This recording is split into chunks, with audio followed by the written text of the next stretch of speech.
Allez, bonjour à tous, on est en direct de Boulogne et comme je viens tout juste de terminer le montage du Tchirou, je vous propose une petite vidéo pour faire le tour du Tchirou finalisé. Voilà, le véritable New Bike Day. Il est là avec eh bien, le vélo terminé dans sa forme quasi finale.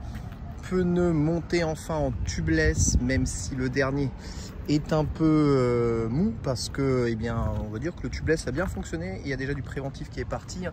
On peut le voir justement ici. Donc le Tchirou X-Route, hein, c'est un cadre all-road / gravel en titane de la marque française Tchirou avec ce magnifique logo que vous pouvez voir là.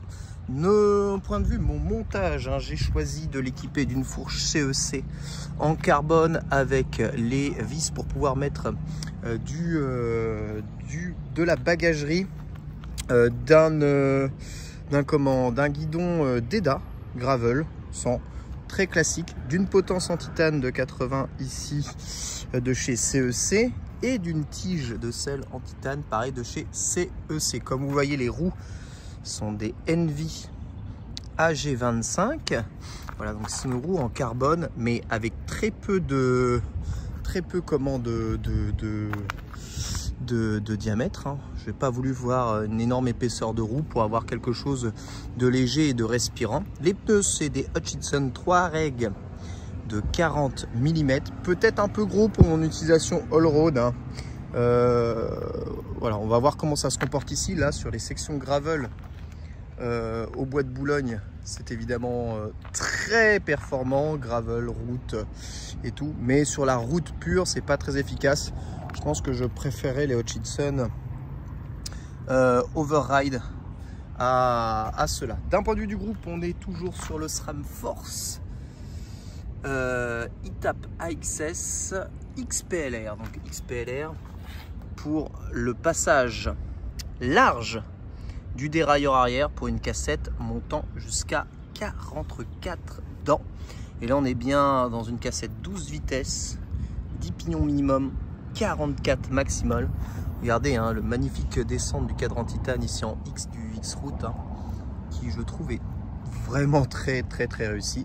J'ai enfin choisi la selle. Donc la selle, c'est une selle Italia Watt Superflow. Il existe 2 ou 3 types de watts. C'est une selle de TT / triathlon endurance. Je l'ai prise parce que ce vélo, son but, c'est de faire de la longue distance. J'ai besoin d'une selle la plus confortable possible. Je dois bien avouer que d'après les reviews, la Watt, c'est une selle à bec court, avec eh bien, un bec relativement baissé pour augmenter le confort et la durabilité. Tu vois, sur la selle. Je suis en train de galérer. Le vélo, il a décidé de se barrer. Je l'ai mis dans le pire endroit possible. Vas-y, viens, on va te bouger, toi, parce que tu m'énerves à résister à la pente. Il y a pas mal de choses à montrer sur le cockpit en plus, donc ça tombe bien. Je vais vous montrer un peu les choses intéressantes qu'il y a sur le cockpit d'ailleurs de ce vélo. Parce que je pense que vous avez sûrement beaucoup de questions dans le cockpit notamment. Donc ça, c'est mon support, un Peak Design pour le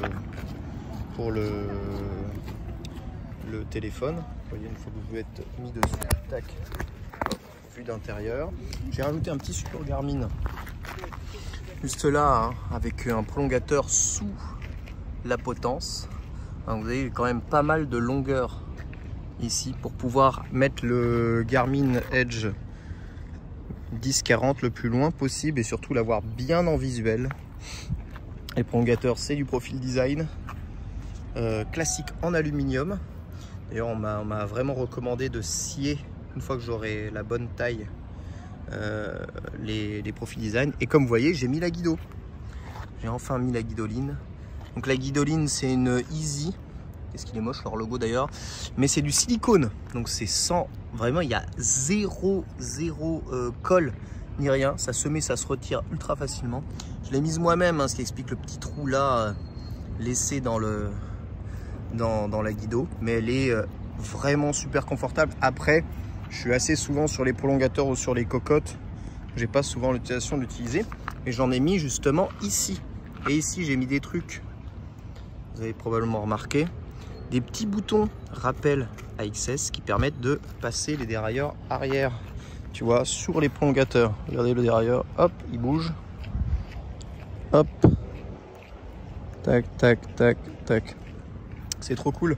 Ça, quand on est sur les prolongateurs, voilà, on n'a pas les freins, mais par contre, on peut quand même passer les vitesses. Et sur des longues distances, eh ben, tu as quand même la moyen de récupérer un peu de couple si ça monte ou d'accélérer si ça descend tout en restant aérodynamique. Voilà, petit rappel de feu derrière. Mais sinon, on a quasiment terminé le tour. Voilà, les freins ne touchent plus. Peut-être un micro touchage à l'avant, sinon c'est fini. Et on a quasiment tout parce que là, le téléphone est bien positionné. Les prolongateurs sont bien positionnés. La selle, là, de ce que j'ai essayé, est vraiment nickel. Donc bon, franchement, on est bien.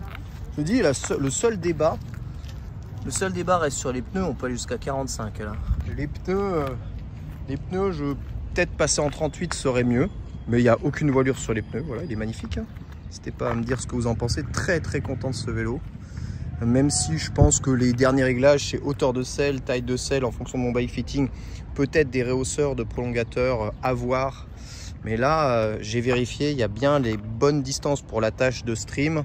J'ai retiré la sacoche Tailfin ici, provisoirement, même si elle sera quasiment tout le temps là pour faire de la distance. Et cette sacoche-là, Tailfin, elle est vissée directement sur le cadre. Et ce qui est vachement bien. J'ai un petit antivol qui sert à rien, c'est de la merde. Et à manger dedans. Ah oui, j'ai aussi un AirTag, évidemment. Vous n'avez rien vu. Vous n'avez absolument rien vu. Bon, le AirTag, c'est pas du tout là qu'il faut le mettre définitivement. Il y a bien d'autres places bien meilleures pour le mettre. Mais voilà, trouvez ça vraiment cool. Voilà pour le Chiroux X-Route. Donc quand tout est pour tout, si vous vous demandez peut-être un peu le prix total du vélo, cadre à 2790, le groupe entier, hein, avec les freins et tout, je l'ai topé à 1000. Ça c'est plutôt cool pour surtout la taille de la cassette et que c'est un groupe électronique. Les roues, je les ai eu d'occasion, donc je crois que le prix de base des roues c'est un délire. Moi je les ai eu à 1200 €. Voilà, on a la selle qui doit coûter une centaine d'euros. Les prolongateurs c'est aussi une centaine d'euros. Ça coûte 90 balles. Ces tout petits trucs là, rappel, c'est quand même un délire. Le Garmin, bon ça fait longtemps que je l'ai, donc je ne l'ai pas acheté pour l'occasion. Petite sacoche de selle en haut, ça c'est 70 €. Voilà, et on a quasiment tout le vélo que j'ai monté moi-même. Voilà, vous pouvez voir toutes les vidéos du montage du vélo sur ma chaîne Cannes le cycliste.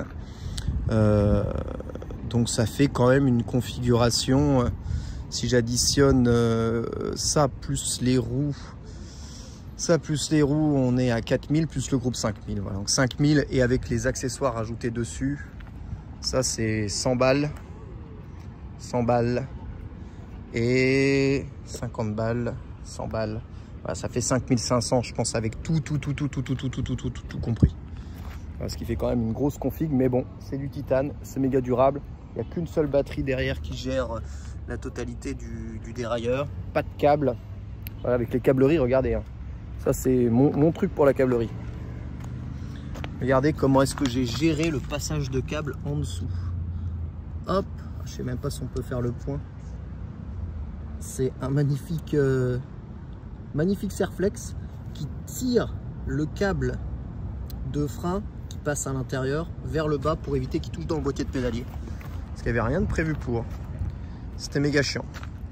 Voilà, pouce bleu. Magnifique, très content. Et là, je vais aller rouler, même si c'est les Solidays et que Longchamp est fermé. Et ouais.